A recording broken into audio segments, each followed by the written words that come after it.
खरं आहे, मुंबईकरांसाठी हा ऐतिहासिक निर्णय आहे.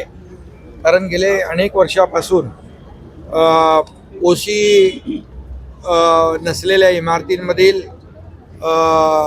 रहिवाशांना अनेक अडचणींना सामोरं जावं लागत होतं आणि त्यामुळे जवळपास 20,000पेक्षा जास्तीच्या इमारती ओसी नसलेल्या इमारती असल्यामुळे त्यांना मालमत्ता कर असेल, पाणीपट्टी असेल, रहिवासीमध्ये पाणीपट्टी, निवासीमध्ये डबल आणि वाणिज्यमध्ये 4 पट.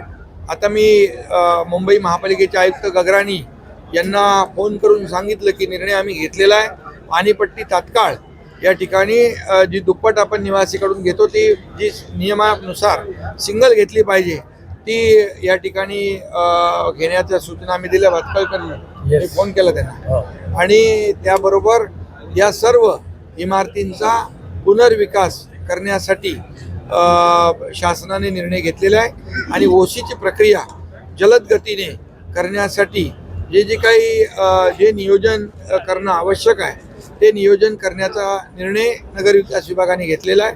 त्याचबरोबर मुंबईमध्ये भाडे तत्वावर म्हणजे पागडी सिस्टीमवर जवळपास 28,000 इमारतींच्या केसेस पेंडिंग आहेत आणि मालक आणि पागडीमध्ये राहणारे रहिवासी जवळपास यामध्ये देखील 10 लाखापेक्षा जास्ती रहिवासी संख्या आहे आणि ते देखील गेले अनेक वर्षापासूनचा जी मागणी आहे त्यामुळे त्या इमारतींचा पुनर्विकास होत नाही, त्या जीर्ण झालेल्या आहेत आणि त्यामुळे त्यांचा पुनर्विकास रखडलेला आहे आणि म्हणून जे अधिनियम आहेत त्याच्यामध्ये अधिकची तरतूद करून त्या देखील इमारतींचा पुनर्विकास झाला पाहिजे.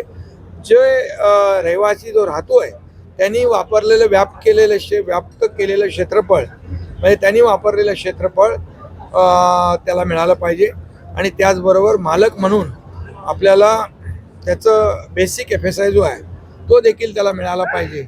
यामुळे मालक आणि पागडीवर राहणारा रहिवासी या दोघांचे हक्क जे आहेत अबाधित ठेवलेले आहेत आपण आणि त्यामुळे या संपूर्ण मुंबईमध्ये जे पागडी वर राहणारे रहिवासी यांना देखील हक्काचं घर मिळेल आणि मालकाला देखील त्याचा जो काही अधिकार आहे तोही त्याला मिळेल.